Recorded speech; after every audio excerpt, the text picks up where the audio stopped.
ये सच्ची कहानी हमें झारखंड से भेजी गई है। उन्होंने अपना नाम बताने से मना किया है कुछ पर्सनल रीजंस के लिए। वीडियो में हमने उन्हें और उनके दोस्तों को खुद से नाम दिया है। मैं झारखंड के धनबाद शहर से हूँ। मैं यहाँ अपने मामा मामी के साथ रहता हूँ। मुझे बचपन से मेरे मामा मामी का घर बहुत अच्छा लगता था, इसीलिए मैं जब भी हो पाता अपने मामा मामी के घर रहने आ जाता। यहाँ मेरे बहुत से दोस्त भी बन गए थे।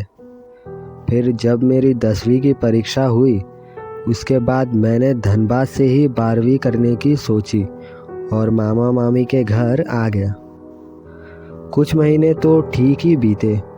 मुझे बहुत अच्छा लग रहा था वो पुराने दोस्तों के साथ, पर उस एक दिन मेरे साथ जो हुआ उसको याद करके आज भी मेरी रूह कांप जाती है।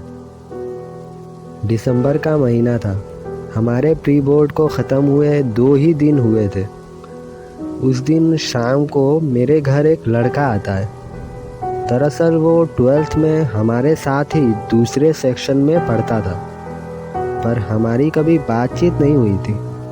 वो काफ़ी अकड़ू सा लगता था मुझे, पर वो उस दिन सीधे मेरे घर आएगा ये मेरे लिए टोटली अनएक्सपेक्टिंग था। उस शाम हमने काफ़ी बातें करी, साथ में टीवी शोज़ देखे।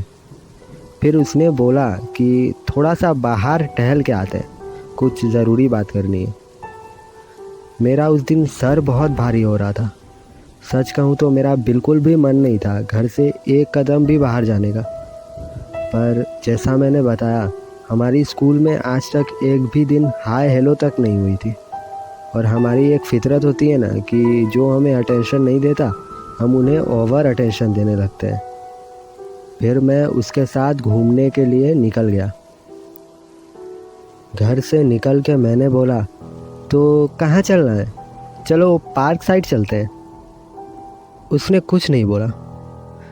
मुझे वो काफ़ी ऑड लगा, पर वो पार्क साइड ही बढ़ रहा था, तो मैंने कुछ बोला नहीं। फिर कुछ दूर चलने के बाद वो एक पतली सी कच्ची सड़क की ओर जाने लगा।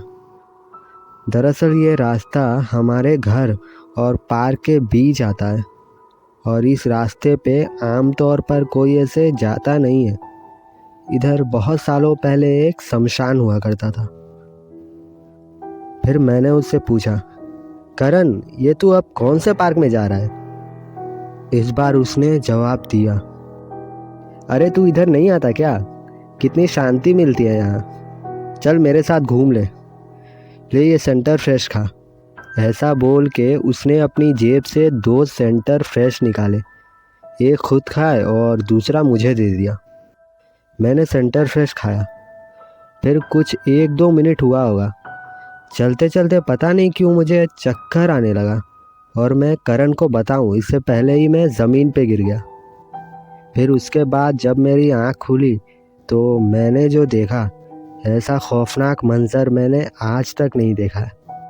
मैंने देखा मैं ज़मीन पे लेटा हुआ हूँ उसी शमशान के अंदर, और मेरे बगल में 4 लाशें लेटी हुई है। और वही करण जिसके साथ मैं आया था, वो एक बूढ़े आदमी के साथ मिलके मेरे बारे में कुछ बात कर रहा था।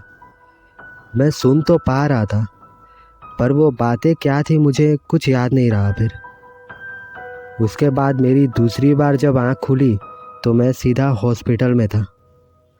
और घर पे आके जब मैंने दोस्तों से उस लड़के के बारे में बात की तो उन्होंने बताया, ऐसा कोई लड़का हमारे कॉलेज में है ही नहीं।